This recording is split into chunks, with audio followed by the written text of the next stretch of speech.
Perhaps you should wait in the back during family photos." Those were the exact words my sister Lauren whispered to me with a tight smile as she adjusted her veil in the church vestibule. The photographer was arranging everyone by height, and apparently I was disrupting the aesthetic. I wasn't late. I wasn't dressed inappropriately in my carefully chosen navy dress. I wasn't causing any drama. I was simply existing in a space where, once again, my presence was deemed inconvenient. The look in her eyes wasn't malice. That would have required seeing me as significant enough to dislike. No, it was something far more cutting. Casual dismissal, as if my feelings weren't even a consideration worth having. I nodded and stepped back, watching as my parents beamed at their perfect daughter on her perfect day, while I melted into the wood-paneled wall, invisible as always. Little did any of them know that this moment, this seemingly small humiliation among countless others, would be the last time they'd have the power to put me in my place. Because 3 years later, I would be the one looking down from the bench, gavel in hand, as Lauren's husband entered my courtroom, his future literally hanging on my words. But before we jump in, tell us where you're tuning in from, and if this story touches you, make sure you're subscribed, because tomorrow, I've saved something extra special for you. My name is Rebecca Chen. I grew up in Fairfield, Connecticut, in a colonial-style house with manicured hedges and carefully preserved appearances. From the outside, we were the model minority family. My father a successful pulmonologist, my mother a real estate agent with the biggest smile in her agency photos, my sister Lauren the golden child who ticked every box on the achievement list, and me. Well, I was the quiet one, the serious one, the one who preferred books to parties and arguments to small talk. Rebecca always overthinks everything.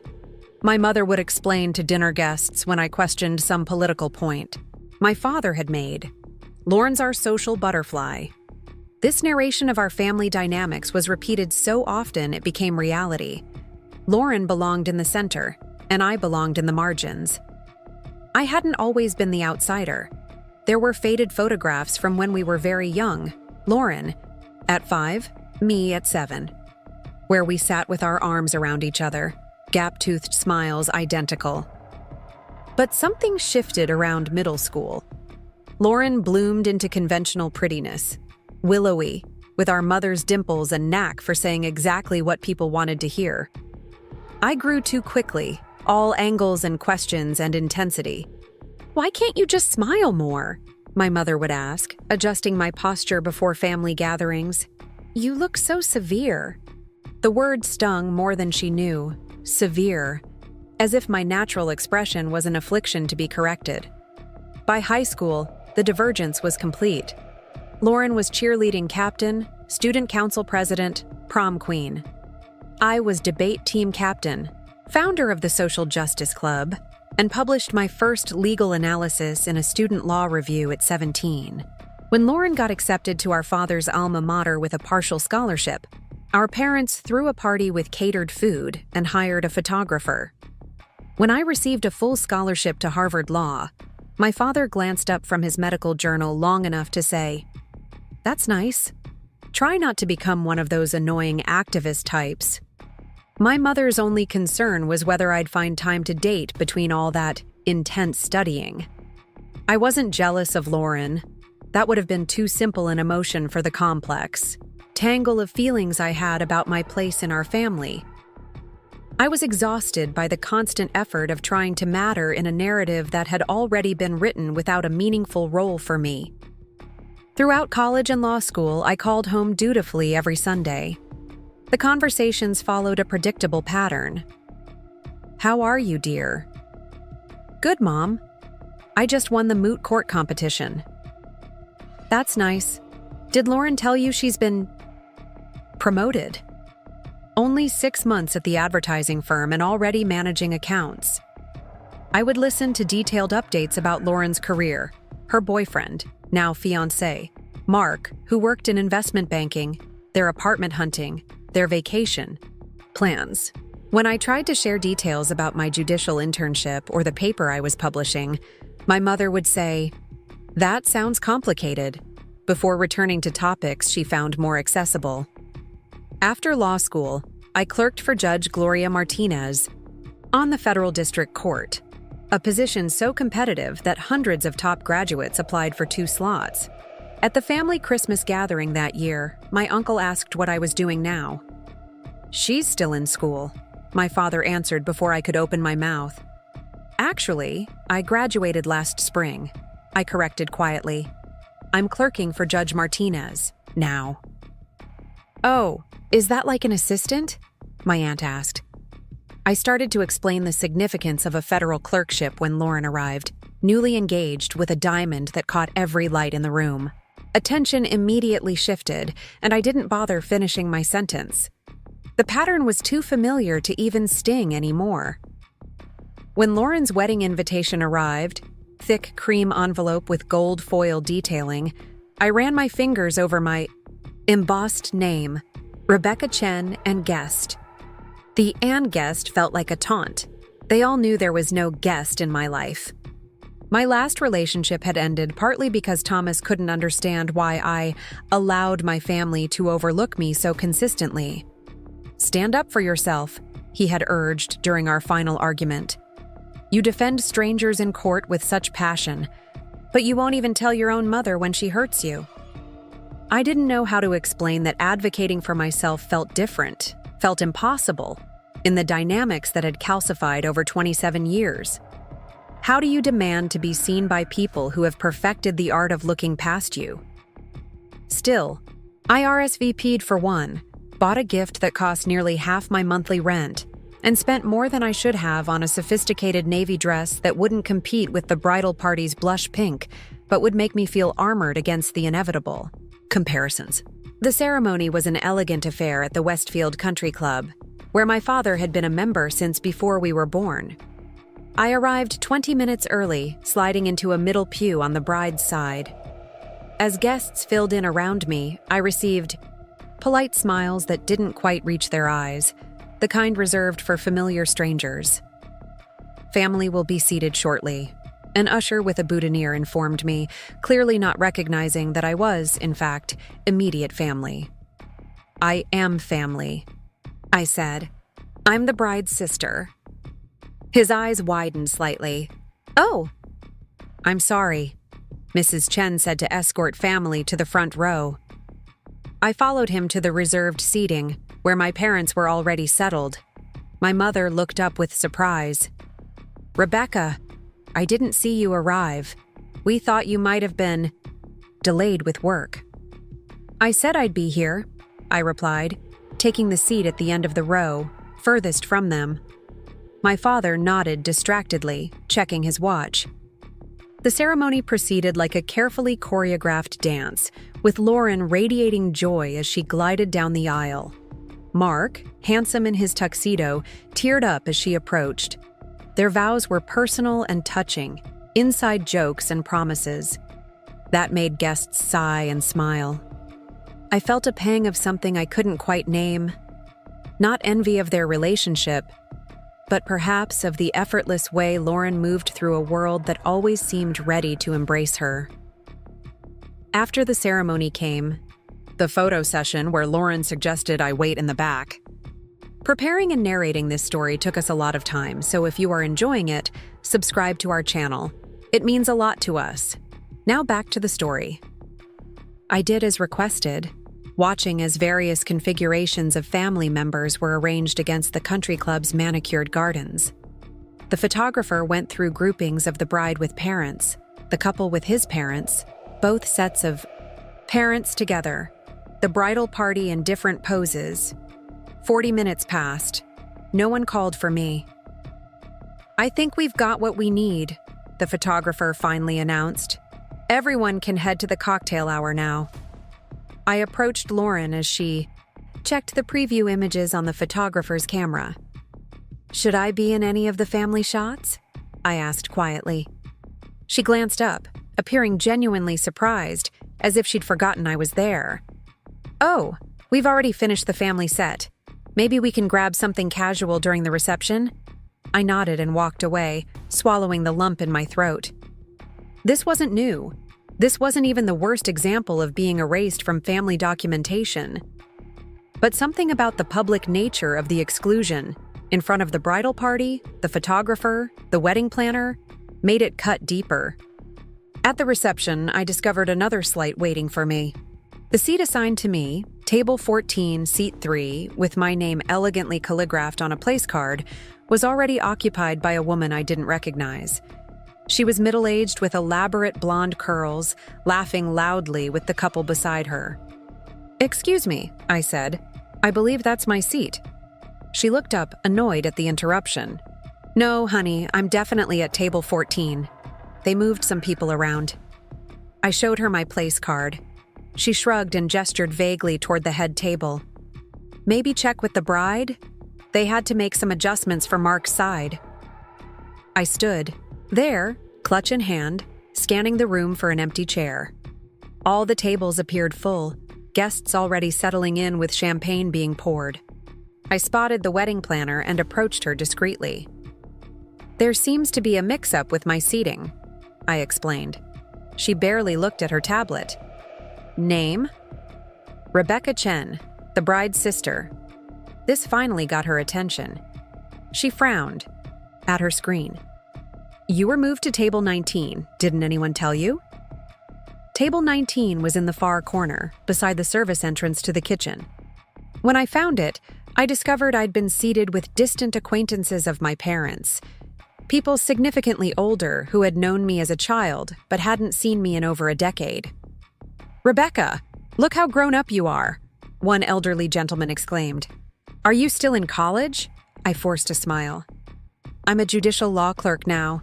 I graduated from Harvard 3 years ago." "How nice," his wife said absently, before turning to discuss the floral arrangements with the woman beside her. I sat quietly through dinner, pushing salmon around my plate, occasionally nodding when someone at the table made a general comment. No one directed conversation specifically to me. I was debating whether to remain for the toasts or quietly slip out when I overheard my father's voice from nearby. He was standing with a group of his colleagues just past the edge of our table, a scotch in hand, unaware that I was within earshot. "Mark's family is tremendous," he was saying. "Exactly the kind of connection Lauren deserves. Prestigious firm, summer house in Newport." Someone must have asked about me because my father's next words froze me mid-bite. "Rebecca?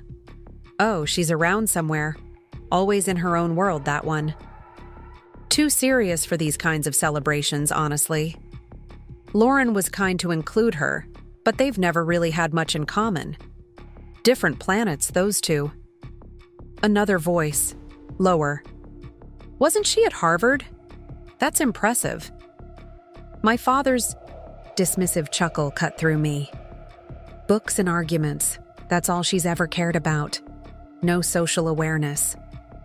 Lauren tried to help her over the years, but some people just aren't meant for the spotlight, you know?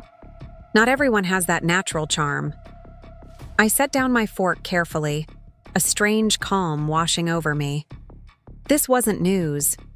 I had always known how they saw me. But hearing it articulated so casually, so definitively, as if my personhood was a settled matter of mild disappointment rather than an ongoing story, something shifted inside me. I rose from the table without a word to my disinterested companions and walked toward the gift table. My envelope was easy to find, cream to match the invitation, my precise handwriting distinct. Inside was a check for $3,000, 3 months of careful saving from my clerk's salary, a sum that represented genuine sacrifice. But as I held it in my hands, I realized something. This gift, like my presence, would barely register. It would be deposited along with the others, spent on whatever luxury Lauren and Mark desired, without a moment's thought about what it had cost me, not just financially, but emotionally, to show up in a space where I was consistently made to feel I didn't belong. I slipped the envelope into my clutch and turned to leave. As I crossed the ballroom, A few heads turned, mild curiosity in their expressions. Lauren, surrounded by bridesmaids near the dance floor, caught my eye. For a moment, something like concern flickered across her face. I gave a small nod before continuing toward the exit. At the grand doorway, I paused and looked back at the celebration in full swing. The twinkling lights, the elegant floral arrangements, the carefully curated joy. My father was now leading my mother to the dance floor, both of them beaming. Lauren was accepting congratulations from a group of friends, her laugh carrying across the room. Mark was clapping someone on the back, champagne flute raised. None of them were looking for me. "Leaving already?" the coat check attendant asked as I collected my wrap. "Yes," I said, finding my voice stronger than expected. "I'm not really needed here." The night air was cool against my skin as I walked to my car, parked far from the venue entrance. The weight that had pressed on my chest for as long as I could remember felt suddenly lighter, not because anything had changed, but because I had finally accepted the truth. I would never be seen the way I deserved in this family, and that was their loss, not mine. What I didn't know as I drove away from Lauren's perfect wedding was that this moment of clarity, this quiet reclamation of my dignity, would set in motion events that would eventually bring us full circle. Because families who dismiss a member's value forget something crucial. The quiet ones are watching, learning, and sometimes rising to positions where that dismissal must finally be acknowledged. And in 3 years' time, when Mark would stand before me in courtroom 307, the power dynamic he had never questioned would be irrevocably altered. Not because I sought revenge, I have too much respect for the law for that, but because justice has a way of revealing truth, especially to those who have refused to see it. That night, though, as I drove home to my modest apartment in the city, all I knew was that something had ended.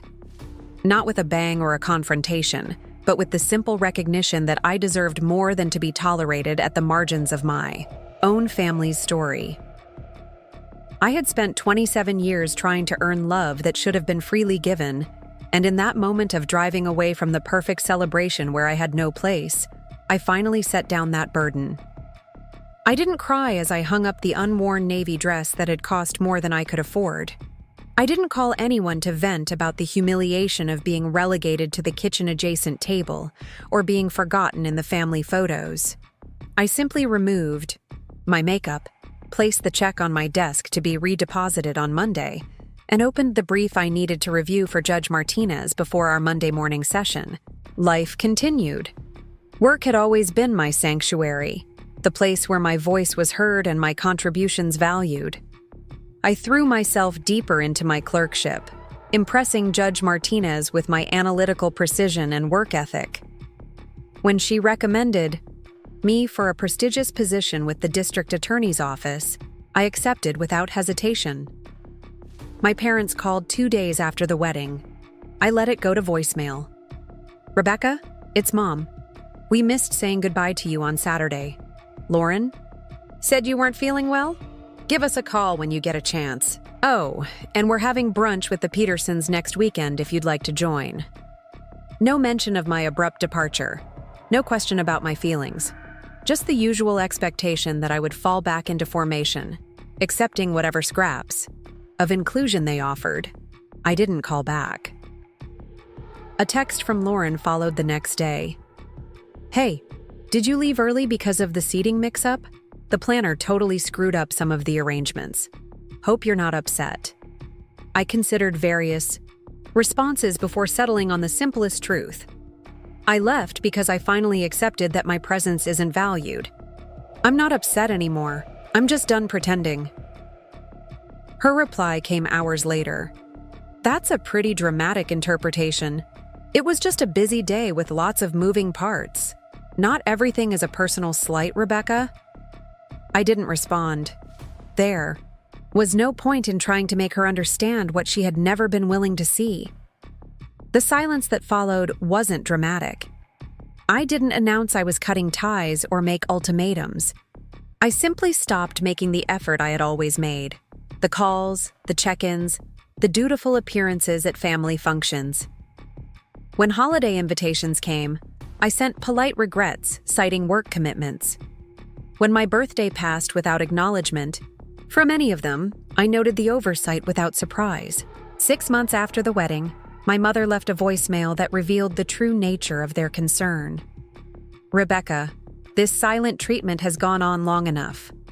Your father ran into Judge Martinez at a hospital fundraiser, and she was singing your praises. We would have loved to share in your success. Why are you shutting us out of your achievements? Not, we miss you, or we're worried about you, or we've been reflecting on how we've treated you. Just frustration that they couldn't claim credit for or connection to my professional accomplishments now that they might be worth mentioning." I deleted the message without returning the call. A year into my position at the DA's office, I tried a high-profile fraud case that made local headlines.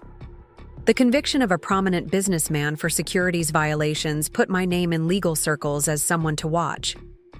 3 more successful prosecutions followed, each more complex than the last. When Judge Martinez announced her retirement, she recommended me for a judicial appointment, a long shot given my age and relatively brief career, but her endorsement carried significant weight. The vetting process was intense, with every aspect of my professional and personal life examined. My family history came up during the interviews. "Your family background doesn't show any legal professionals," one committee member noted, reviewing my file. "No," I answered honestly. "I'm the first. And yet you've risen remarkably quickly. Who would you say has been your primary mentor or supporter?" I thought about this carefully before answering. "The law itself," I said finally. When you're not automatically given a seat at the table, you learn to build your own foundation brick by brick. Every case I've worked, every brief I've written, every argument I've made, those have been my teachers and my advocates. Something in this response must have resonated, because 3 months later, at the age of 30, I became one of the youngest judges ever appointed to the Connecticut Superior Court. The investiture ceremony was small, but dignified.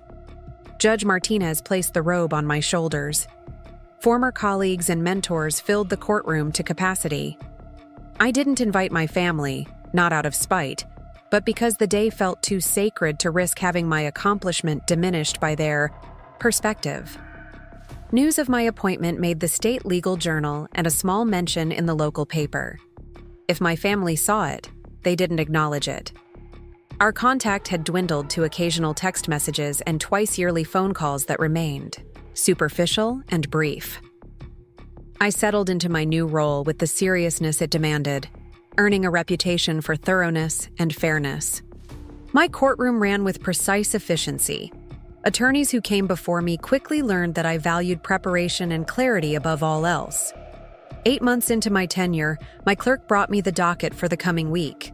I reviewed it with my usual attention to detail, noting potential conflicts and preparing preliminary research for complex matters.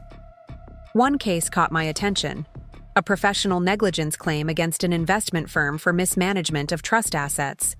The defendant, Westford Capital Partners, represented by in-house counsel and their managing director, Mark Chen, my brother-in-law, Lauren's husband, the man who had only ever known me as the awkward sister who didn't quite fit, now listed as appearing before me in my own courtroom.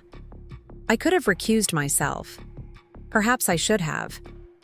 But the truth was, there was no technical conflict of interest. Mark and I had no financial entanglements. We hadn't spoken in nearly 3 years.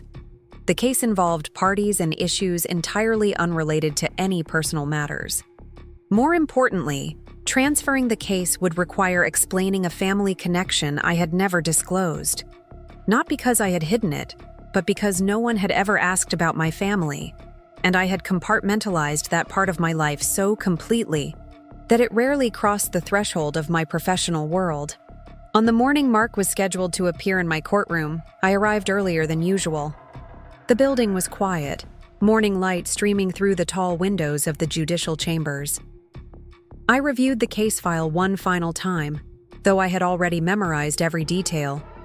Westford Capital Partners stood accused of mismanaging a family trust worth over $12 million, resulting in significant losses that the plaintiffs, 3 adult siblings who had inherited the trust from their late father, claimed were due to negligence rather than market forces. I dressed with particular care that day. My black robe hung on the door, pressed and pristine. Beneath it, I wore a charcoal gray suit with a silk blouse. Professional, understated, powerful. I secured my hair in a neat chignon and applied minimal makeup. Not for Mark's benefit, but for my own. Today, more than any other day on the bench, I needed to embody the role I had earned through years of dedication and excellence. My judicial clerk, Amelia, knocked softly before entering with the "Morning's coffee?" "Heavy docket today, Judge Chen," she remarked, placing the cup on my desk. "The Westford Capital case has quite a gallery. Apparently, there's local interest because of the family involved." "Thank you, Amelia," I replied, not mentioning that I was intimately familiar with one particular family that would be present. Let's begin promptly at 9.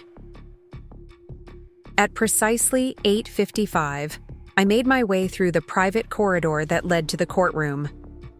Through the door, I could hear the low murmur of voices as attorneys and observers settled into their places. I took a moment to center myself, to remember that the robe I wore represented something larger than any personal history. All rise. Court is now in session, the Honorable Judge Rebecca Chen presiding. I entered with measured steps, taking my place on the bench and surveying the room with a neutral expression. The plaintiff's table was occupied by a middle-aged woman and 2 men, presumably the siblings, along with their attorney Diane Hoffman, whom I recognized from previous cases. Across the aisle, the defense table held 2 people, a gray-haired man I didn't know, likely Westford's counsel, and Mark. My brother-in-law sat perfectly straight in an expensive suit, his expression composed and confident. He hadn't noticed me yet, focused on the papers before him. I observed him clinically, the same perfectly coiffed dark hair, the same assured posture I remembered from the wedding. The golden boy who had married the golden girl, now sitting in my courtroom, unaware that the family member they had so casually dismissed was about to preside over a case that could impact his professional reputation. "You may be seated," I said, my voice clear and even. "We're here for preliminary motions in the matter of Lowell versus Westford Capital Partners." As the gallery settled, I looked directly at the defense table. "Counsel, please state your appearances for the record." The older attorney rose. "Harold Winterstein, representing Westford Capital Partners, Your Honor. With me today is Mark Chen, Managing Director of Trust Services at Westford." As Winterstein spoke, Mark finally looked up. Our eyes met, and I witnessed the precise moment of recognition, the slight widening of his eyes, the almost imperceptible straightening of his spine, the flash of confusion quickly masked by professional composure. To his credit, he didn't visibly react beyond that initial millisecond of surprise. But I knew the calculations running through his mind, wondering if I would recuse myself, if this was some elaborate setup, if I had engineered this moment for revenge. He was wrong on all counts. This was simply the universe's strange symmetry, at work. "Thank you, Mr. Winterstein," I said, turning to the plaintiff's table. "Ms. Hoffman?" As Diane Hoffman introduced herself and her clients, I maintained the same professional demeanor I brought to every case. When she finished, I addressed the courtroom. "Before we proceed, I must ask if there are any matters counsel wishes to address regarding potential conflicts of interest or other preliminary concerns." I was giving Mark and his attorney the opportunity to raise the issue of our connection. The ethical burden was not technically on me to disclose our relationship. We had no financial ties, no ongoing contact, no reason my judgment would be compromised. But professional courtesy dictated I provide the opening. Winterstein looked at Mark questioningly. I could see my brother-in-law weighing his options in real time. Requesting my recusal would require explaining our connection, which would mean admitting he'd failed to recognize a familial relationship that might affect the case. It would also mean potentially delaying proceedings in a matter where his clients were pushing for swift resolution. "No concerns from the defense, Your Honor," Mark said, his voice steady despite the tension visible only to me in the tightness around his eyes. "Nothing from the plaintiff, Your Honor," Hoffman added. "Very well," I continued. "Mr. Winterstein, I understand you have a motion to dismiss the negligence claim. You may proceed." For the next 2 hours, I conducted the hearing with meticulous fairness. I asked pointed questions of both sides, pressed for clarification when arguments became circular, and maintained the same level of professional scrutiny I applied to every case. Not once did I acknowledge Mark beyond his professional capacity, treating him exactly as I would any managing director appearing in my courtroom. When Winterstein attempted to gloss over a particularly problematic investment decision, I interrupted with the precision that had become my trademark. "Counsel, are you suggesting that the reallocation of 60% of the trust's assets into a single emerging market fund 8 weeks before that market collapsed was standard practice in the industry?" Winterstein faltered. "Your Honor, hindsight makes these decisions appear more straightforward than they were at the time." "I'm not asking about hindsight, counsel. I'm asking about standard fiduciary practice at the time the decision was made. The plaintiff has submitted affidavits from 3 certified financial planners stating that such a concentration of assets would violate basic diversification principles." I turned my attention to Mark. "Mr. Chen, as the managing director, perhaps, you can clarify the reasoning behind this decision." Mark stood, straightening his tie in a gesture I recognized from family gatherings, a habit when he felt challenged. "Your Honor, the decision was made based on extensive market analysis and the particular growth potential in that sector. While the concentration was higher than our typical allocation, the client's risk profile indicated—" "Which client, Mr. Chen?" I interrupted.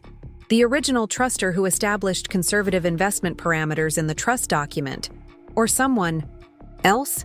A flush crept up Mark's neck. "We were in communication with Mr. Lowell's son, Robert, who expressed interest in more aggressive growth strategies. Robert Lowell, who is one of 3 equal beneficiaries, and who, according to exhibits submitted by the plaintiff, has no authority to unilaterally change investment parameters without consent from all beneficiaries. Is that correct?" Mark's jaw tightened. "Yes, Your Honor." "And did you obtain written consent from all 3 beneficiaries before making this allocation?" "We had verbal assurances from Robert that his siblings were in agreement." I nodded, making a note. "Thank you for that clarification, Mr. Chen. Please continue, Mr. Winterstein." As the hearing progressed, I felt no personal satisfaction from Mark's discomfort. This wasn't about our history. It was about the facts of the case and the law. That I could separate the two so completely was perhaps the greatest evidence of my fitness for the bench. When the morning session concluded, I announced a 1-hour recess for lunch. As I rose to leave the courtroom, I caught Mark watching me, with an expression I couldn't quite decipher, something between grudging respect and lingering shock. In my chambers, I ate the lunch I had packed, a simple salad and mineral water, while reviewing my notes from the morning. Amelia brought in several messages, including one that made me pause. "Judge, there's a Lauren Chen asking if she can speak with you during the lunch recess. Says it's a personal matter. I told her you don't typically take personal calls during trial days, but she was quite insistent. My sister." Of course, Mark would have called her immediately. "Thank you, Amelia. Please inform Ms. Chen that I'm unavailable during court hours for any matter not directly related to proceedings before the court. She's welcome to contact my personal number after hours if it's a family matter." Amelia nodded and left. I sat perfectly still for a moment, hands flat on my desk, centering myself. Lauren's attempt to intervene was predictable.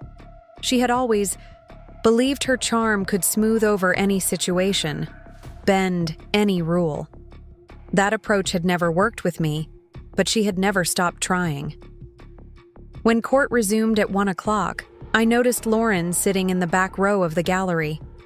She wore a cream-colored dress that probably cost more than my entire wardrobe, her hair expertly styled, diamond earrings catching the light. Our eyes met briefly as I took my place at the bench. Her expression held none of the shock Mark's had. She had come prepared. What she wasn't prepared for was my complete non-reaction to her presence. "Ms. Hoffman, you may call your first witness," I said, turning my attention to the plaintiff's counsel. The afternoon proceeded with testimony from the oldest Lowell, sibling Catherine, who detailed her discovery of the investment changes and her unsuccessful attempts to get clear answers from Westford.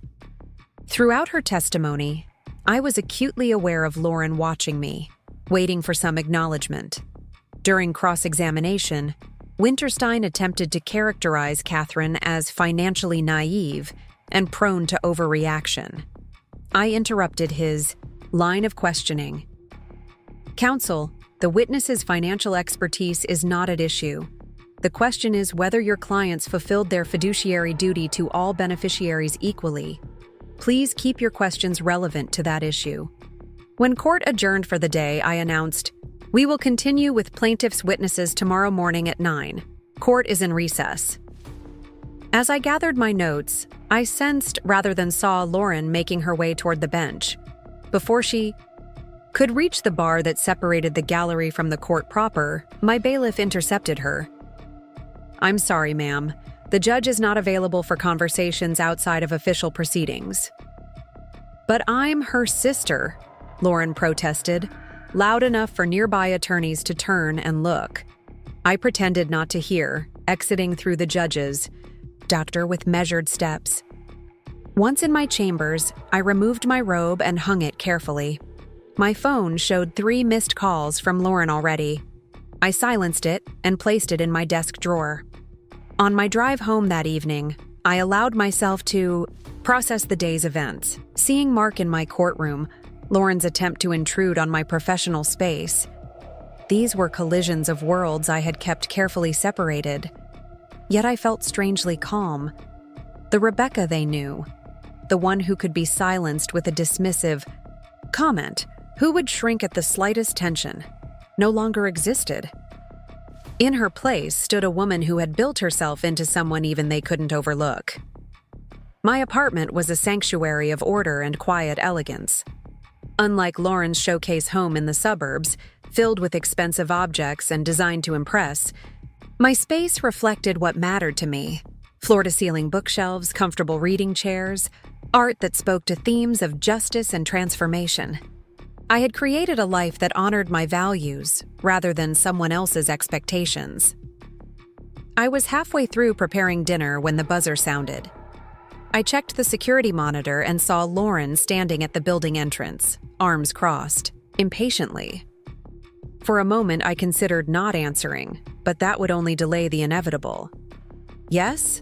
I said into the intercom. "Rebecca, it's Lauren. We need to talk." "This isn't a good time." "Don't be ridiculous. Open the door." The old Rebecca would have complied. The judge who had presided over complex litigation had learned to hold boundaries. "Lauren, I'm not available for this discussion tonight. I'm presiding over an active case involving Mark's firm. Any conversation between us could create an appearance of impropriety." "That's exactly what we need to discuss. Why didn't you recuse?" "Yourself? Do you know how this looks?" "How what looks? That I'm doing my job with the same professionalism I bring to every case? There's no conflict of interest that would require my recusal." "You know exactly what I mean." Her voice grew sharper. "This is obviously about the wedding. You're still holding a grudge after all this time." I took a measured breath. "This conversation is inappropriate while the case is active. If you have concerns about judicial conduct, there are proper channels to address them. Good night, Lauren." I released the intercom button and returned to my kitchen, hands slightly trembling despite my outward calm. The audacity still astounded me. Her assumption that my professional ethics would be compromised by a personal vendetta. Her belief that her convenience outweighed judicial propriety. My phone rang repeatedly throughout the evening. I didn't answer. Instead, I reviewed case notes for the next day's proceedings and went to bed early, setting my alarm for 5 a.m. to prepare for what would certainly be a challenging day. Morning brought an email from the court administrator. Judge Chen, we've received an inquiry regarding potential undisclosed conflicts in Lowell v. Westford. Please call my office at your earliest convenience. So they had gone over my head. I wasn't surprised, just disappointed. I called the administrator from my chambers before court convened. This is Judge Chen returning your call about the Lowell case. Barbara Hillman, who had been court administrator for 15 years, got straight to the point. Judge, I received a call from someone claiming to be your sister, alleging that you failed to disclose a family relationship with one of the parties. I understand, I replied calmly. The managing director of Westford Capital, Mark Chen, is married to my sister. We have no financial entanglements, no ongoing personal relationship, and haven't spoken in nearly 3 years. There's no relationship that would affect my impartiality or require recusal under the Judicial Code of Conduct. Barbara was silent for a moment. I see. And the defense hasn't filed a motion for recusal? No. When asked directly about potential conflicts at the beginning of yesterday's proceedings, both parties indicated they had no concerns. Very well, she said finally. I'll make a note in the file. Thank you for the clarification, Judge Chen. As I prepared to enter the courtroom, Amelia informed me that Westford had filed an emergency motion for recusal overnight. It had been emailed to the court at 11:43 p.m., clearly drafted in haste after Lauren's failed attempt to speak with me. I reviewed the motion quickly. It cited previously undisclosed familial relationship and appearance of impropriety, but offered no specific examples of bias in my handling of the proceedings. The motion was thin, transparently reactionary, and legally weak. Nevertheless, I would need to address it before continuing with witness testimony. When I took the bench, Mark sat rigidly beside Winterstein, avoiding eye contact. Lauren was absent from the gallery. Good morning, I began. I understand the defense has filed an emergency motion for recusal that requires our attention before we proceed with testimony. Mr. Winterstein, you may present your motion. Winterstein stood, looking uncomfortable. Your Honor, it has come to our attention that you have a familial connection to Mr. Chen that was not disclosed to the court or the parties. Specifically, you are the sister-in-law of Mr. Chen through his marriage to your sister, Lauren Chen. That is correct, counsel. Please continue with the basis for your motion. While we have no reason to believe Your Honor has demonstrated bias in these proceedings, the appearance of impropriety is problematic. The canon of judicial conduct requires disclosure of family relationships that might reasonably draw into question the judge's impartiality. Thank you, Mr. Winterstein. Ms. Hoffman, does the plaintiff wish to respond? Diane Hoffman rose, looking slightly bewildered by this unexpected turn. Your Honor, this is the first we're hearing of any relationship. We have no position on the motion at this time, as we haven't observed any behavior that would suggest bias for or against either party. I nodded. Thank you, counsel. I'll address the motion now. I folded my hands on the bench and looked directly at the attorneys before me. The motion for recusal is denied. While Mr. Winterstein correctly notes that judicial ethics require disclosure of relationships that might reasonably question impartiality, several factors are relevant here. First, my relationship with Mr. Chen is not one that automatically requires recusal under our state's judicial code. We have no financial connections, no ongoing personal relationship, and no communication outside this courtroom in nearly 3 years. I continued. Second, when directly asked at the beginning of yesterday's proceedings whether there were any potential conflicts or preliminary matters to address, defense counsel explicitly stated there were none. despite Mr. Chen's awareness of our connection. Third, the timing of this motion, coming after a full day of proceedings in which numerous rulings were made, suggests it is motivated by strategic considerations rather than genuine concern about impartiality. I looked directly at Mark. The court notes that neither Mr. Chen nor counsel raised this issue until after yesterday's proceedings, despite Mr. Chen's immediate recognition of me when appearances were entered. This suggests the motion is not based on genuine concern about judicial impartiality, but rather dissatisfaction with the course of the proceedings. Mark's jaw tightened visibly. Winterstein shifted uncomfortably. Finally, I concluded, the motion presents no specific examples of bias in my conduct of these proceedings. In the absence of such evidence, mere familial connection of this nature is insufficient grounds for recusal. The motion is denied. We will proceed with the plaintiff's next witness. The remainder of the day unfolded with tense efficiency. Winterstein's cross-examinations became more aggressive, perhaps overcompensating for the failed recusal attempt. I maintained the same even-handed approach, ruling on objections with consistent application of the rules of evidence regardless of which side raised them. By late afternoon, the plaintiff had presented compelling testimony from all three siblings and their financial expert.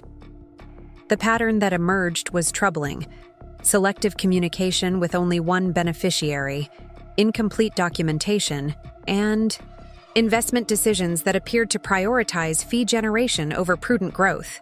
When court adjourned for the day, I announced, "We will hear from the defense witnesses tomorrow morning. Counsel, please be prepared to discuss settlement options before we begin. Based on the evidence presented thus far, the court strongly encourages the parties to consider resolution before proceeding further." This was standard judicial practice when the evidence was tilting clearly in one direction, a signal that continuing might not be in the defendant's best interest. It wasn't bias, it was pragmatism based on years of watching similar cases unfold. In my chambers, I found another message from Lauren, this one delivered by courier to the courthouse. "Rebecca, this has gone far enough. You've made your point. Mark's partners are questioning his judgment because of this situation. Can we please talk like adults? This vendetta is affecting real lives." Her note reflected the same fundamental misunderstanding of my character that had defined our relationship for decades. She couldn't conceive that I was simply doing my job with integrity. In her world, personal feelings always outweighed professional. Ethics and power was something to be wielded for individual advantage rather than truth. I placed the note in my desk drawer without responding and turned to preparing for the next day's proceedings. If Westford chose to appeal my denial of the recusal motion, they were welcome to do so. The appellate record would show a judge who had conducted proceedings with scrupulous fairness despite provocation. That evening, as I worked late in my chambers, there was a knock at my door. Amelia had gone home hours ago, and few people had access to the judicial corridor after hours. I opened the door cautiously to find Mark standing there, his tie loosened, looking exhausted. "This is highly inappropriate, Mr. Chen," I said, beginning to close the door. "Please, Rebecca, 5 minutes, not about the case. Any conversation between us outside of court is inappropriate while proceedings are active. You know this, which is why your motion this morning was procedurally weak." He ran a hand through his hair, a gesture of frustration I remembered from family gatherings. "I didn't file the motion. The partners overruled me after Lauren called them. That doesn't change anything. You need to leave. Now." "Just tell me one thing," he said, not moving. "Did you engineer this? Request this case specifically?" The question was so absurd it momentarily stunned me. The ego required to believe I would compromise my judicial oath for such a petty purpose was staggering. "Cases are assigned randomly by court administration," I replied coldly. "I had no knowledge you would be appearing until I reviewed the docket last week. And contrary to what you and Lauren clearly believe, my professional ethics aren't subordinate to family drama. Then why didn't you recuse yourself immediately? Because there was no legal or ethical requirement to do so. My connection to you doesn't affect my ability to evaluate the evidence fairly. If you believed otherwise, you had the opportunity to raise the issue when directly asked about conflicts at the beginning of proceedings. You chose not to. I was shocked. I didn't even know you were a judge, let alone our judge. That says more about your lack of interest in your wife's family than it does about my professional obligations. Now please leave before I call security.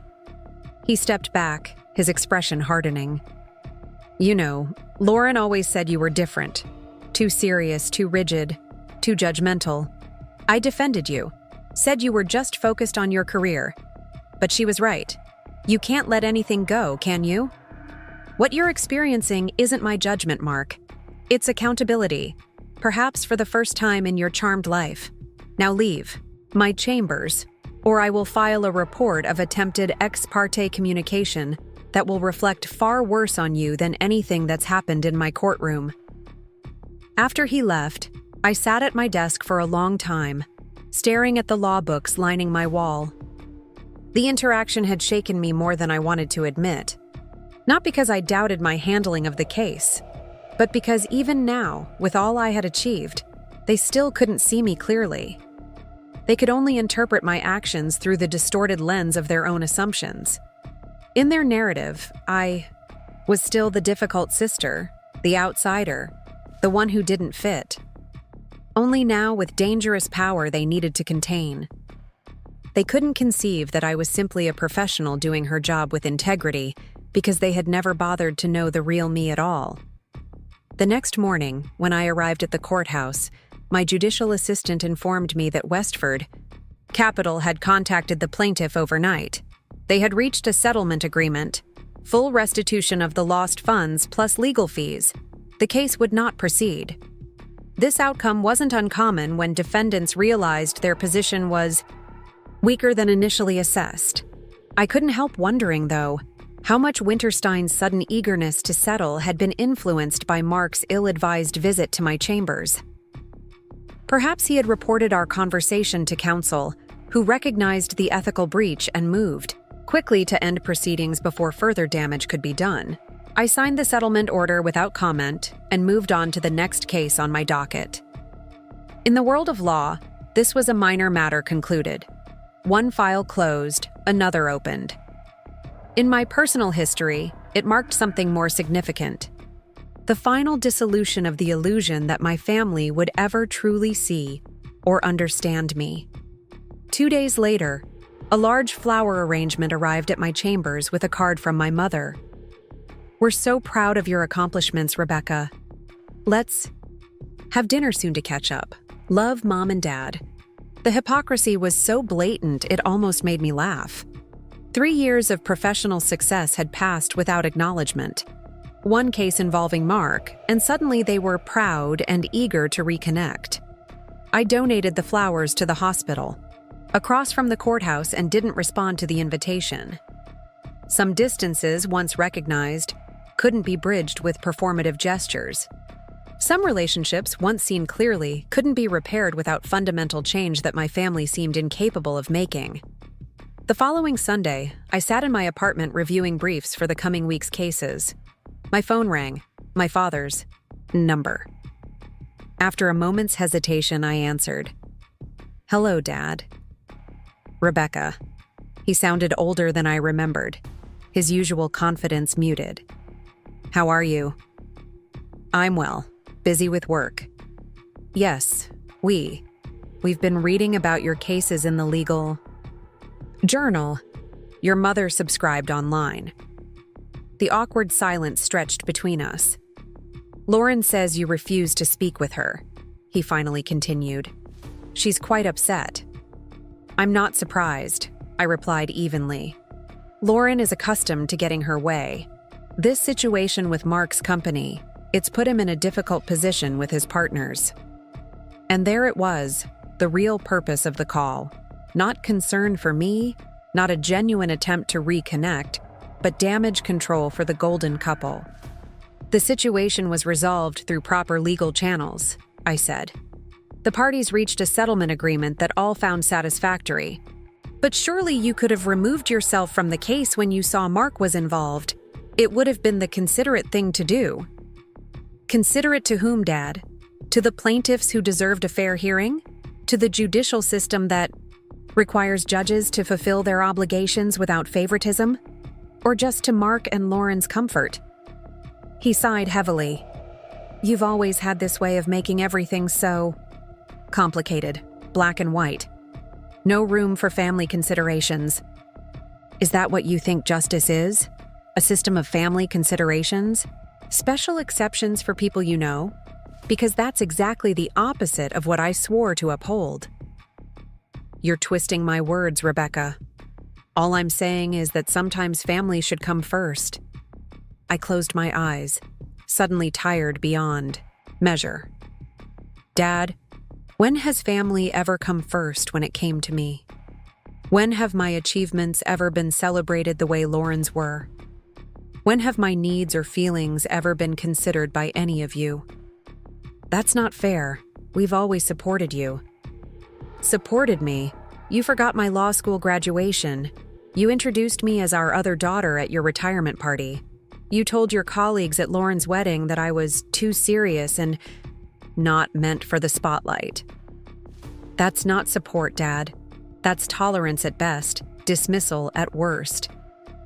His silence told me he remembered these incidents, even if he'd never considered their impact before. I didn't call to argue, he said finally. Your mother and I want to have dinner, to reconnect. Is that so unreasonable? What changed, Dad? Why now, after 3 years of minimal contact? Is it because you suddenly discovered I might be worth knowing now that I have a title? Or is it because Mark and Lauren need something from me? That's a very cynical view. It's a realistic one, based on decades of evidence. I paused, gathering my thoughts. I'm not closing the door permanently, Dad, but I'm not interested in pretending the past didn't happen, or that our relationship is something it's not. If you and Mom want to build something new with me, it needs to start with honesty about how we got here. After we hung up, I sat for a long time looking out my window at the city below. The conversation had drained me, but there was also a strange sense of peace. For the first time, I had spoken my truth to my father without filtering it through the need for approval or fear of rejection. The Rebecca who had walked away from Lauren's wedding 3 years ago had been taking her first steps toward self-reclamation. The judge who now sat in my apartment had completed that journey. I had built a life of meaning and integrity. I had found my voice and my place in the world. If my family eventually found their way back to me with genuine understanding and respect, I would welcome that growth. If not, I would continue forward anyway, no longer waiting for validation from those who had proven themselves incapable of seeing my worth. Either way, I would remain exactly who I had become. The quiet one who had found her power not in being seen by others, but in finally, completely, seeing herself. 3 months passed after the Westford Capitol case. Summer faded into autumn, painting the Connecticut countryside in brilliant reds and golds. My caseload remained heavy, each file representing lives and livelihoods that deserved my full attention. I approached each matter with the same meticulous care, building a reputation in the legal community for thorough analysis and unflinching fairness. The attempted contact from my family had dwindled after my conversation with my father. No more flower arrangements, no more awkward voicemails asking to reconnect. Perhaps they had finally accepted that our relationship could not simply reset to a comfortable fiction of familial harmony. Or perhaps they had simply moved on, returning to their preferred narrative where I was the difficult one, too stubborn to accept their version of reality. Either way, the silence was clarifying. For years, I had measured myself against their impossible standards, contorting myself to fit into spaces too small for my spirit. Now I moved through the world unburdened by those expectations, taking up the space I had earned through dedication and excellence. October brought an invitation to speak at the Connecticut Women in Law Annual Conference. The topic, impartiality in an interconnected world, seemed particularly fitting given my recent experience. I accepted, spending evenings crafting a speech that explored the delicate balance between professional obligations and personal connections, without ever mentioning the specific case that had brought the issue into such sharp focus for me. The conference was held at the Pembroke Hotel in downtown Hartford, a grand old building with marble columns and crystal chandeliers. As I entered the ballroom where I would be speaking, I scanned the room out of habit, noting the arrangement of tables, the placement of the podium, the composition of the audience, and then I saw her.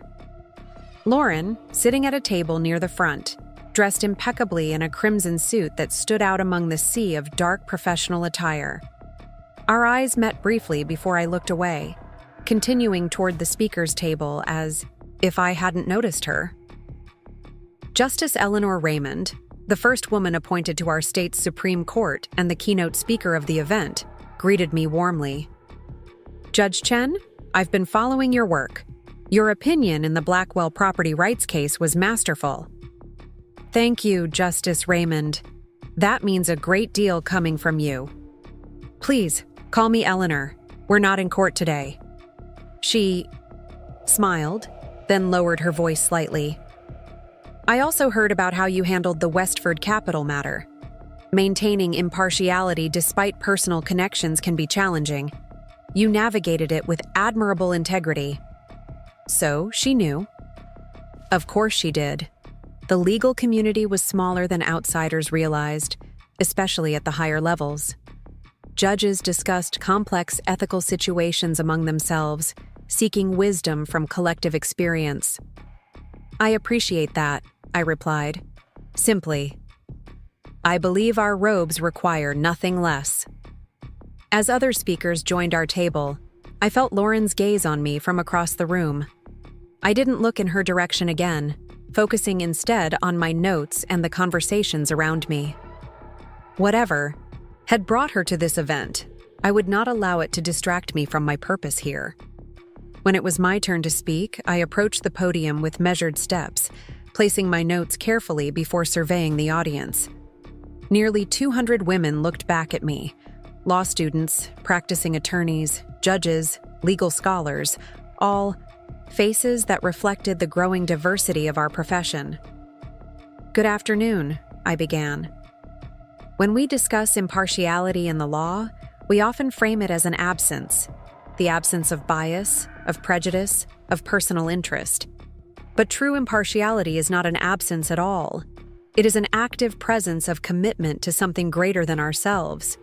It is the daily, sometimes hourly choice to serve justice rather than convenience, truth rather than comfort, principle rather than preference.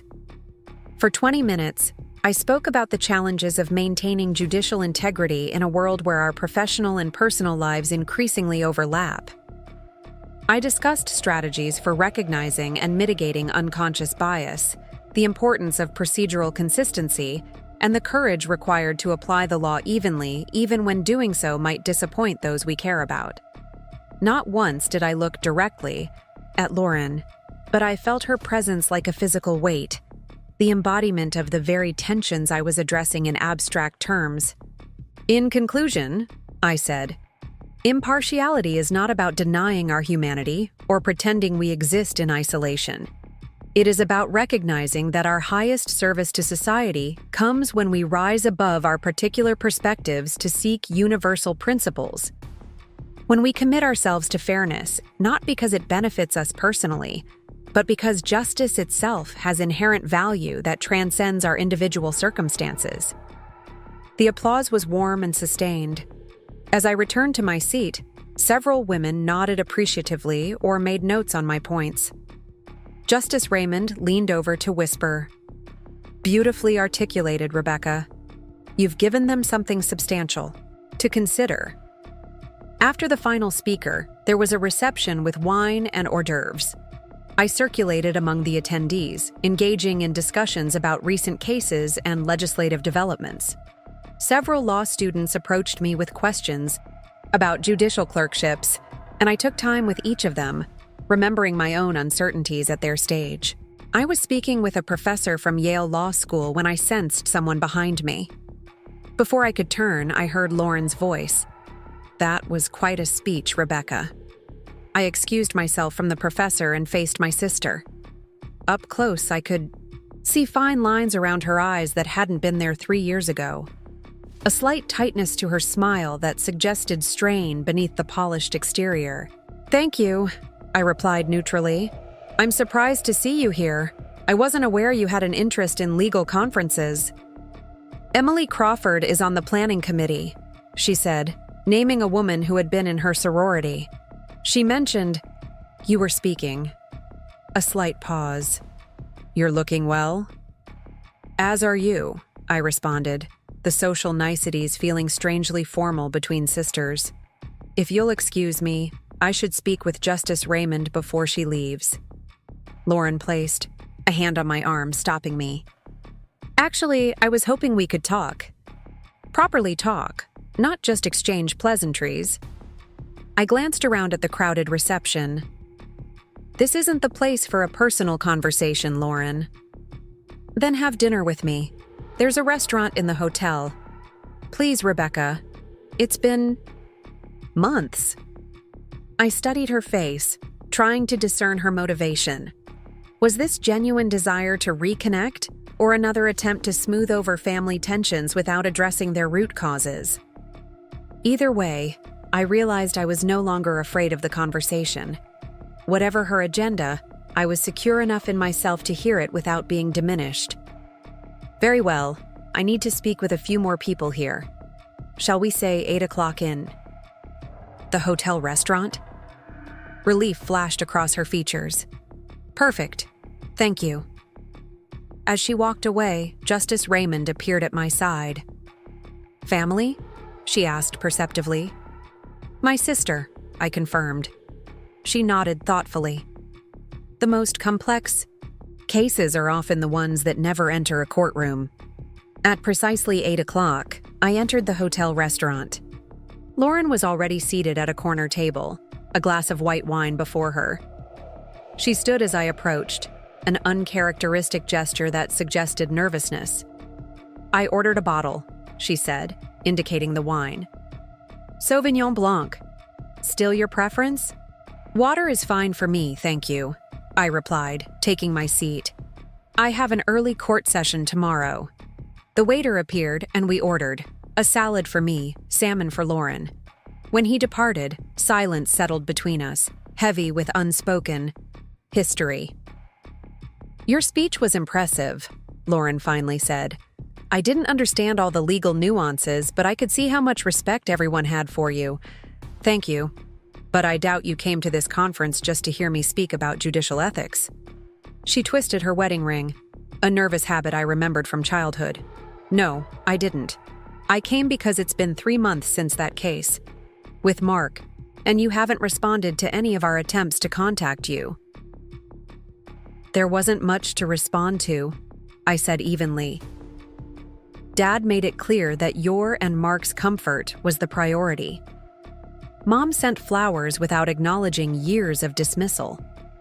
Neither seemed interested in an actual conversation about our relationship." "That's not fair, Rebecca. They're trying." "Are they? Or are they simply uncomfortable with the shift in dynamics now that I can't be easily ignored?" Lauren sighed, running a finger along the stem of her wine glass.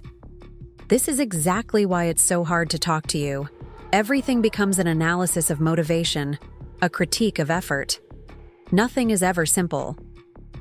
Family relationships aren't simple, Lauren, especially when they've been unbalanced for decades." Our food arrived, creating a momentary reprieve from the tension. Lauren took a few bites before setting down her fork. "I didn't come here to argue," she said. "I came because despite everything, you're my sister, and I miss you." The sincerity in her voice caught me off guard. For a moment, I glimpsed the little girl who had once followed me around our backyard, collecting leaves I identified from my field guide to trees. I miss the possibility of what we could have been, I admitted, but I don't miss the reality of what we were. What does that mean? It means that for as long as I can remember, our relationship has been defined by your centrality and my marginality. You were the star, I was the shadow. You belonged, I existed on the periphery. That dynamic shaped everything: how our parents treated us, how family events unfolded, how much space each of us was permitted to occupy. Lauren started to protest, but I held up a hand. Let me finish. I don't believe this was intentional. Cruelty on your part. You simply accepted the role you were given, just as I did. But your role came with visibility, celebration, affirmation. Mine came with consistent messages that I was too much and not enough simultaneously. Too serious, too academic, too questioning, not social enough, not charming enough, not normal enough. That's how you perceived it, Lauren said defensively. But perception isn't always reality. When a pattern repeats consistently over decades, it stops being perception and becomes documented fact. Your academic achievements were celebrated with parties. Mine were acknowledged with brief comments. Your wedding was a family priority that consumed months of attention. My law school graduation wasn't even attended by our father. These aren't subjective interpretations, Lauren. They're events that happened. She was quiet for a moment, pushing salmon around her plate. I never asked for special treatment. No one said you did, but you accepted it without question. You never noticed when I was excluded, never advocated for me, never challenged the narrative that positioned you as the golden child and me as an afterthought. That's not true, she protested. I always looked up to you. I was proud of you. But did you ever say so? Did you ever make space for me alongside you rather than behind you? At your wedding, you literally told me to wait in the back during family photos. You assigned me to a table by the kitchen with parents' acquaintances while college friends got priority seating. These choices communicated very clearly where I ranked in your priorities. Lauren's eyes glistened with unshed tears.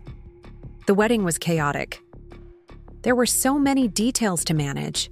If mistakes were made, they weren't mistakes, Lauren. They were continuations of a pattern that had existed our entire lives. The only difference was that the wedding made that pattern so public, so undeniable, that I could no longer pretend it wasn't happening. Our plates were cleared, neither of us having eaten much. The waiter offered dessert, which we both declined in favor of coffee. Espresso for me, cappuccino for Lauren. So what now? She asked when we were alone again. We just go our separate ways permanently because of past hurts? What about Mom and Dad? They're getting older. I'm not closing the door on potential relationship, I said carefully. But it can't be the same relationship as before. I won't. Return to invisibility to make everyone else comfortable. No one is asking you to be invisible, Rebecca. Aren't you? When I finally achieved something significant, becoming a judge before age 35, no one acknowledged it until it affected Mark's case. Then suddenly, everyone wanted to reconnect.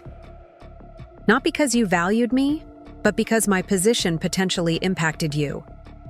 Lauren was silent for a long moment, staring into her coffee. When she looked up, something had shifted in her expression. New awareness, perhaps, or the beginning of genuine reflection. I never thought of it that way, she said softly. About the timing, I mean. She hesitated. I've been thinking about what you said, about me never advocating for you. There might be some truth to that.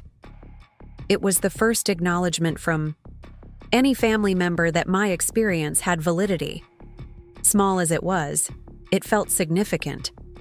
I remember when you won that national essay contest in high school, she continued.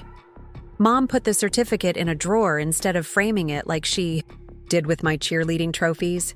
I noticed but didn't say anything. I should have. Yes, I said simply. You should have. I'm not sure I can fix the past, Rebecca. I'm not even sure I fully understand it yet from your perspective. But I'd like to try, to listen more, to see you more clearly. That's a beginning, I allowed. But it would need to be consistent, not just a momentary effort that reverts to old patterns when it becomes challenging. She nodded slowly. Would you be willing to have dinner with all of us? Mom, Dad, Mark, and me? Not immediately, but maybe in a few weeks when you're ready? I considered the proposal. A family dinner represented exactly the kind of situation where old dynamics could reassert themselves most powerfully. Yet refusing would send the message that I wasn't open to the possibility of change, however tentative. I'll consider it, I said finally. But I need time, and I need to see evidence that this conversation has made an impact beyond just this evening. We parted with an awkward hug, neither the distant nod of strangers nor the familiar embrace of sisters, but something in between, a gesture that acknowledged both the distance between us and the possibility of bridging it. As I drove home that night, I reflected on the unexpected turn the evening had taken. I had expected defensiveness, perhaps even hostility. What I hadn't anticipated was Lauren's willingness, however preliminary, to consider that her perspective might be incomplete. It reminded me of cases I had presided over where seemingly intractable positions began to shift, not through dramatic confrontation, but through the gradual introduction of new information, new perspectives that created space for reconsideration. Perhaps families operated on similar principles, change coming not in sweeping revelations, but in small moments of willingness to see differently. In the weeks that followed, I noticed subtle shifts in my family's approach. My mother called, once, not to press for a reunion but to ask if I would send her a transcript of my speech at the conference. I'd like to read it properly, she said. Lauren said it was quite profound. My father sent an email, his preferred medium for substantial communication, acknowledging that he had missed too many important moments in my life. I recognized patterns in your sister that reminded me of myself, he wrote. It was easier to connect with what was familiar. That doesn't excuse the imbalance, but perhaps explains a piece of it. These weren't dramatic apologies or complete transformations. They were small steps, tentative recognitions that perhaps the family narrative had been incomplete. Whether they would develop into meaningful change remained to be seen, but they represented movement where before there had been only rigid defense of the status quo. November brought an unexpected development in my professional life. Justice Eleanor Raymond, who had recently announced her retirement from the state Supreme Court, nominated me for consideration to fill her seat. At 35, I would be among the youngest justices ever appointed if selected. Your combination of intellectual rigor and human understanding is precisely what the court needs, she told me over lunch in her chambers. The governor has asked for my recommendations, and your name is at the top of my list. I'm honored, I said sincerely, but surely there are more experienced jurists to consider. She smiled, the fine lines around her eyes crinkling. Experience comes in many forms, Rebecca. You've demonstrated exceptional jurisprudence in your years on the bench. Your opinions are already being cited by courts in other states. More importantly, you bring a perspective that's currently underrepresented, not just as a woman or as a person of color, but as someone who understands what it means to fight for recognition and equity.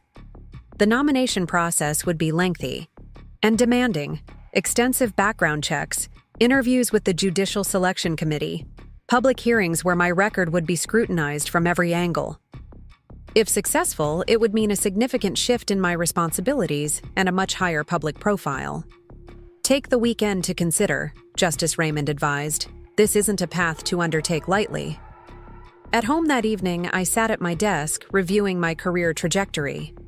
From law school to clerkship to the district attorney's office to the Superior Court bench, each step had been purposeful, driven by my commitment to the principles that had drawn me to law in the first place. The Supreme Court represented an opportunity to shape those principles at the highest level of state jurisprudence. My phone rang, interrupting my contemplation.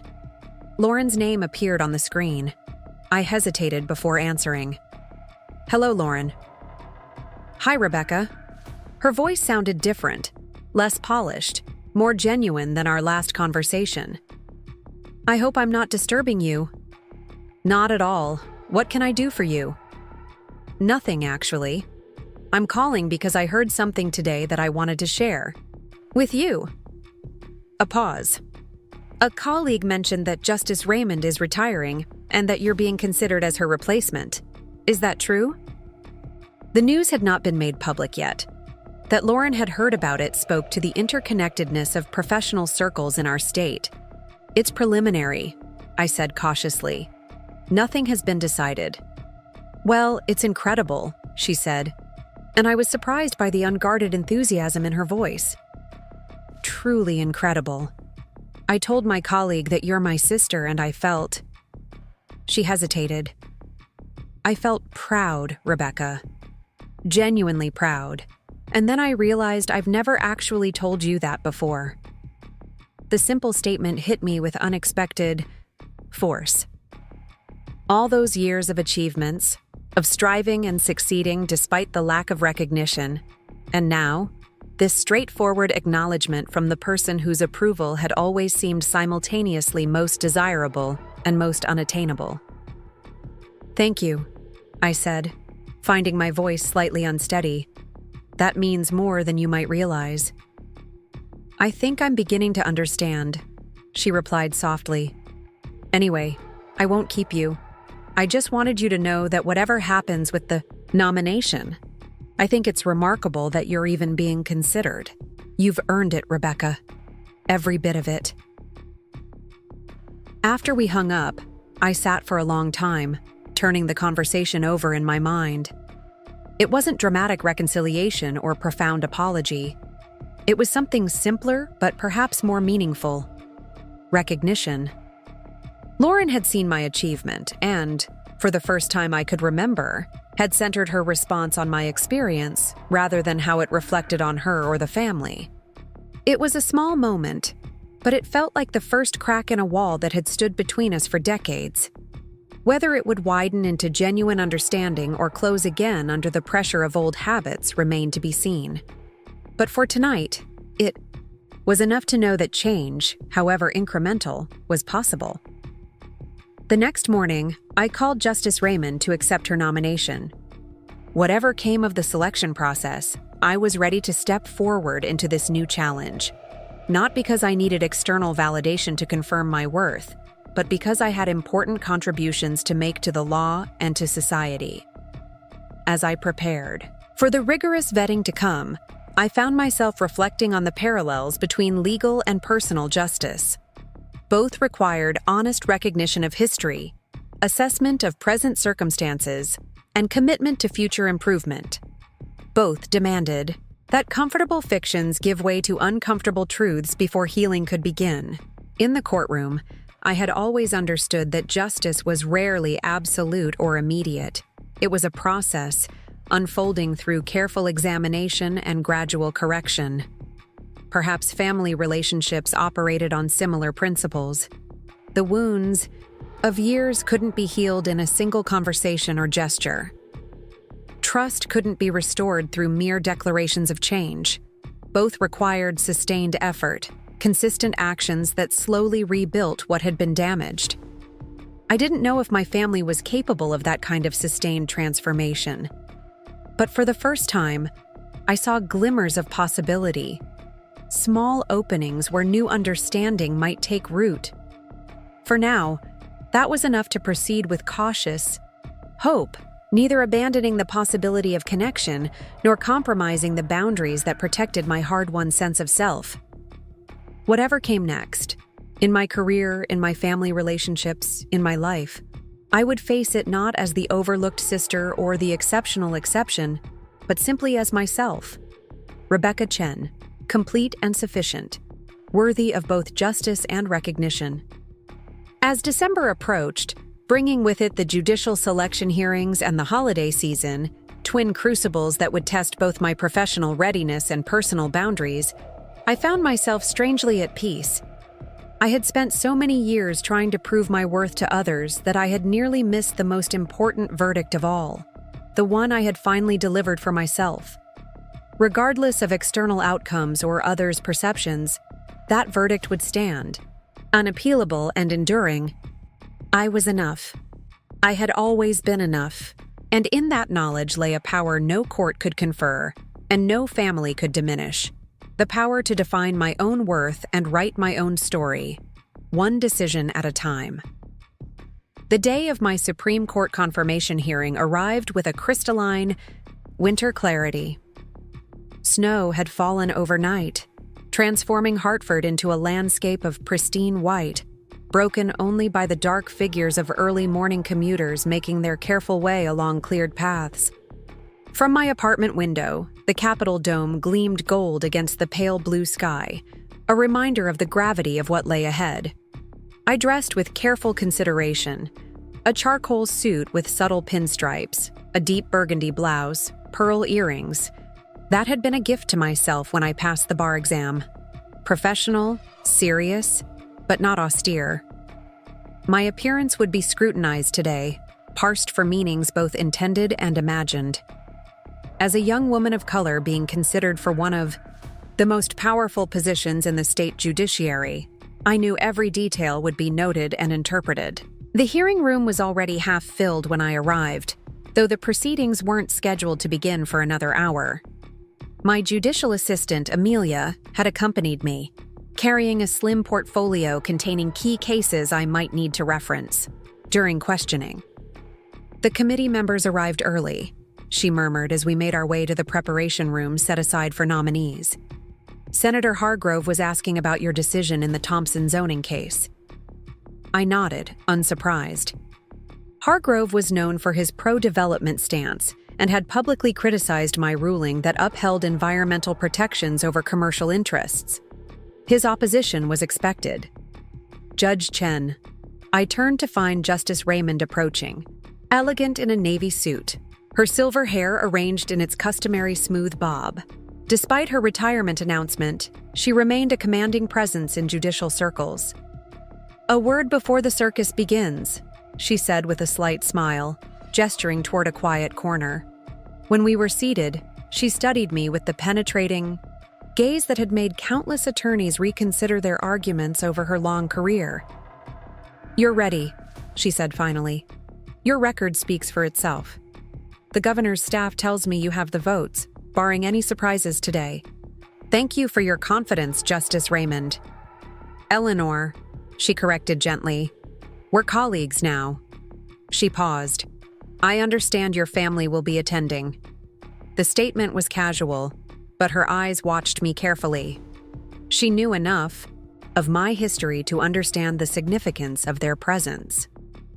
"Yes," I confirmed. "My parents and sister called last week to ask if they could attend." What I didn't share was how that conversation had unfolded, my initial surprise at their request, my careful consideration before agreeing, the tentative hope their interest represented. In the 2 months since my dinner with Lauren, small shifts had continued. My mother had called regularly, asking thoughtful questions about my work. My father had sent several articles related to cases I was known to have ruled on, with notes indicating he had actually read my opinions. These weren't grand gestures of reconciliation, but they suggested a willingness to see me as I was, rather than as they had always assumed me to be. Whether this change would endure remained to be seen, but it felt significant enough to accept their presence today. Family dynamics add an interesting dimension to public service, Eleanor observed. Mine thought I was throwing away my potential by pursuing law instead of medicine. They didn't attend my Harvard graduation. Years later, when I was appointed to the federal bench, my father called to ask if I could help his golf partner's son with a traffic ticket. She smiled at the memory, no bitterness in her expression. "What did you do?" I asked. I explained judicial ethics regarding influence and recused myself from any matters involving his acquaintances. He was disappointed but eventually proud. It took time. She stood, smoothing her jacket. Just remember, Rebecca, whatever happens in that hearing room, your worth isn't determined by their questions or even by this appointment. You've already proven yourself where it matters. With a final encouraging nod, she departed, leaving me to complete my preparations. As the minutes ticked closer to the hearing, I reviewed my notes one last time, centering myself in the knowledge and principles that had guided my judicial career thus far. At precisely 10 o'clock, the committee secretary appeared at the preparation room door. "They're ready for you, Judge Chen." The hearing room had filled completely during my preparations. As I entered, the buzz of conversation diminished, faces turning to watch my progress to the witness table. I kept my expression composed, gaze steady, steps measured. The Judiciary Committee members sat behind an elevated dais, 8 senators and representatives from across the political spectrum, each with their own priorities and perspectives. Before them, my table awaited, a water pitcher and single glass, its only adornments. As I took my seat, I allowed myself a brief glance at the gallery. In the third row, slightly right of center, sat my family, mother, father, and Lauren, all dressed formally for the occasion. Beside Lauren, to my surprise, was Mark. Our eyes met briefly before I returned my attention to the committee chairman. "This hearing of the Judiciary Committee is now in session," Senator Williams announced, his deep voice filling the chamber. "We are considering the nomination of Rebecca Chen to serve as Associate Justice of the Connecticut Supreme Court. Judge Chen, please rise and be sworn." I stood, raising my right hand as the clerk administered the oath to provide truthful testimony. The formality of the moment, the words, the watching eyes, the weight of tradition, crystallized the journey that had brought me to this threshold. From the quiet girl relegated to the edges of family photos to the jurist being considered for the highest court in the state, I had traveled a path few had expected or encouraged. "Judge Chen, please provide the committee with an opening statement," Williams directed after I was seated again. I leaned slightly toward the microphone, my voice steady and clear. "Chairman Williams, distinguished members of the committee, thank you for the opportunity to appear before you today. Public service has been the defining commitment of my professional life, first as a prosecutor seeking justice for victims, then as a superior court judge upholding the rule of law in cases ranging from complex commercial disputes to matters affecting our most vulnerable citizens." I continued with a brief overview of my judicial philosophy, emphasizing my belief in strict textual analysis balanced by an understanding of how laws impact real lives. I outlined my commitment to impartiality, to equal application of the law regardless of litigants' status or resources, to transparency in judicial reasoning. If confirmed, I concluded, I will bring to the Supreme Court the same principles that have guided my work thus far: fidelity to the Constitution and laws of Connecticut, respect for precedent, recognition of the court's limited but vital role in our democratic system, and unwavering commitment to equal justice under law. I look forward to your questions. The questioning began methodically, starting with Chairman Williams exploring my approach to statutory interpretation. Senator Diaz followed with inquiries about my experiences with criminal sentencing disparities. Representative Cooper probed my views on the Commerce Clause of the state constitution. These were substantive but expected questions, allowing me to demonstrate my legal knowledge and judicial temperament through carefully considered responses. Then came Senator Hargrove's turn. "Judge Chen," he began, shuffling papers with deliberate slowness. "Your nomination at such a young age has raised concerns about adequate experience. You've served barely 3 years on the Superior Court bench.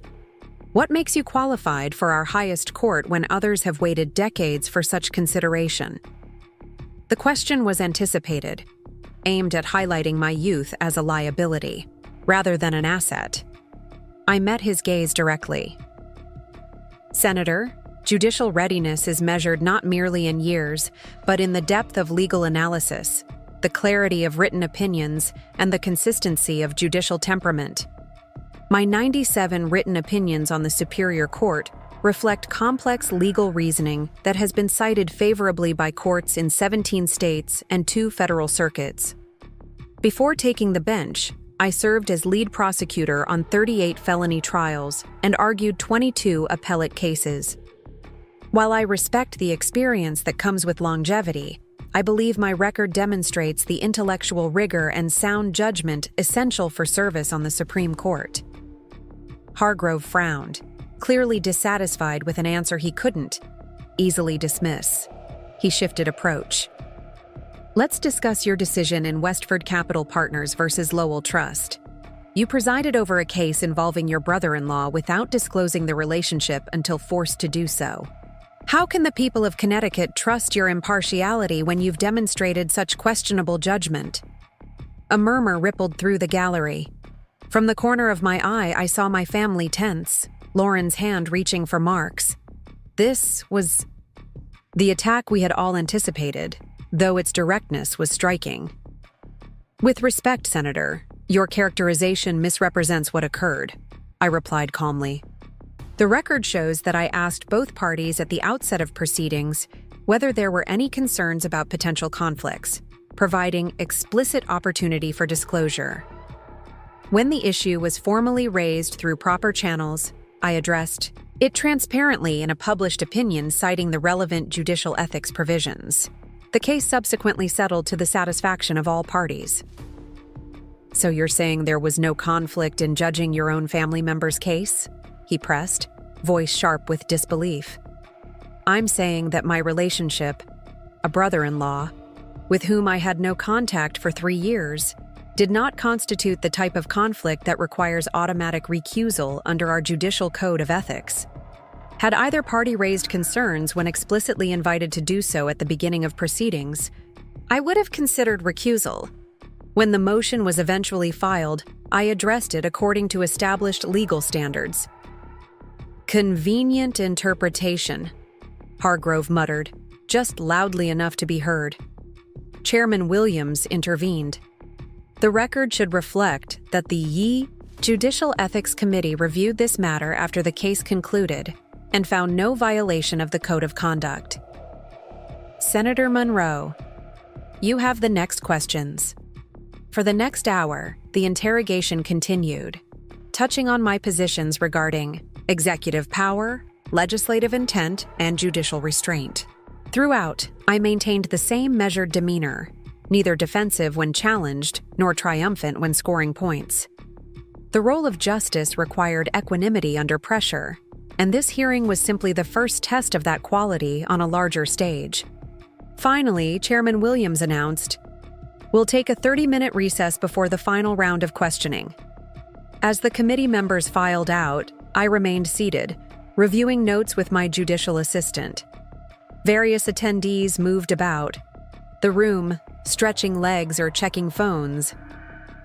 I was organizing my thoughts for the remaining questions when a shadow fell across my papers.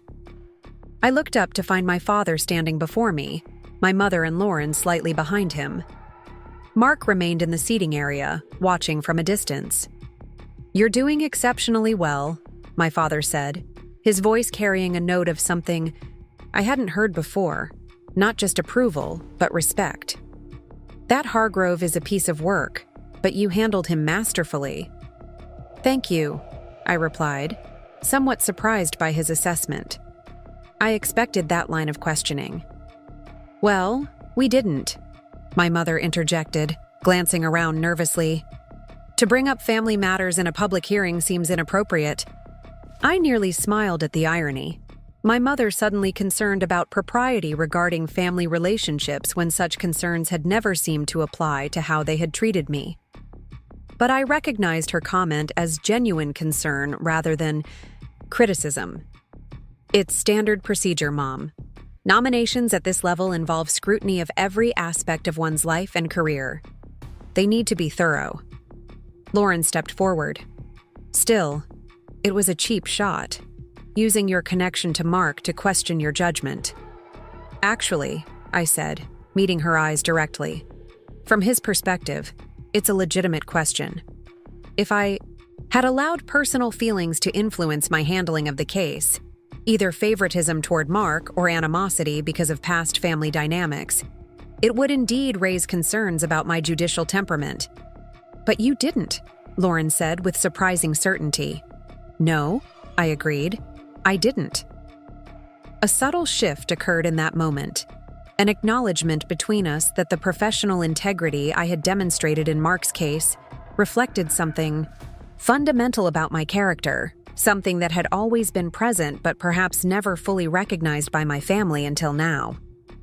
"They're about to resume," Amelia murmured, gesturing toward the committee members beginning to return to their seats. "We should go," my father said. "But Rebecca..." He hesitated, searching for words that seemed to come with difficulty. "We're proud to be here today, to see the judge you've become, the person you've always been." The sincerity in his voice, free from the qualifications and comparisons that had characterized his rare compliments in the past, caught me off guard. Before I could respond, they had returned to their seats, and Chairman Williams was calling the hearing back to order. The final round of questioning passed quickly, with most committee members having exhausted their more challenging inquiries. As the hearing concluded, Williams announced, "The committee will deliberate and vote on this nomination within the week. Thank you, Judge Chen, for your testimony today." As I gathered my materials, various attorneys and observers approached to offer encouragement or introduce themselves. The political reality was clear. Barring unexpected developments, I had the votes for confirmation. In 2 weeks, I would likely don the robe of a Supreme Court justice, taking my place on the highest court in Connecticut before my 36th birthday. When the crowd had thinned, I found my family waiting near the door, maintaining a respectful distance as I concluded my professional obligations. Their patience, so different from past expectations that I would drop everything to accommodate family schedules, was itself a sign of evolving dynamics. "We thought you might join us for lunch," my mother suggested as I approached. "If you don't have other commitments." "That would be nice," I replied, checking my watch.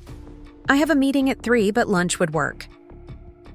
We walked together to a restaurant a few blocks from the Capitol, conversation flowing more easily than it had in years. Lauren described her recent promotion at the advertising agency where she worked. My father talked about scaling back his medical practice. My mother mentioned her volunteer work with literacy programs, something I hadn't known she was involved with. Mark remained largely quiet, speaking only when directly addressed.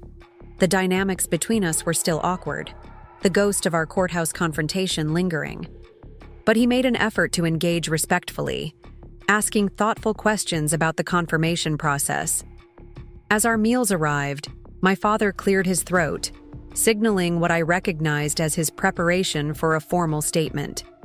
The table quieted. "I've been thinking a great deal about what you said during our phone conversation a few months ago," he began, looking directly at me. "About the patterns in our family, the imbalance in how we recognized achievements, the ways we failed to see you clearly." At first, I was defensive. It's difficult to acknowledge that as a parent, you've caused harm you never intended. He paused, collecting his thoughts. My mother reached for his hand, an encouraging gesture. "Watching you today, your composure, your intelligence, the respect you've clearly earned among your peers, I felt immense pride, but also regret. Regret that I missed so many opportunities to support the remarkable person you were becoming. That it took seeing you in a role of public significance to fully appreciate qualities that were always there." The admission, delivered without excuses or qualifications, created a stillness at the table. For decades, I had carried the weight of being unseen, of having my experiences dismissed or minimized. Now, finally, came acknowledgement from the person whose recognition I had needed most. "Thank you for saying that, Dad," I said quietly. It means a great deal to hear. It's long overdue, my mother added, her eyes bright with emotion. We got caught in patterns that were comfortable but wrong. Seeing you today, fielding those difficult questions with such dignity, it made me realize how much strength you've always had, even when we didn't recognize it. Lauren nodded, adding softly, the way you responded about Mark's case, explaining the ethics without defensiveness or apology, that's when I really understood what you meant about integrity being more important than comfort. You've lived by principles that the rest of us are just beginning to appreciate. Mark shifted in his seat, clearly uncomfortable as the focus of conversation. After a moment, he spoke, his voice measured. I want to apologize for my behavior during the Westford case. Coming to your chambers that night was completely inappropriate.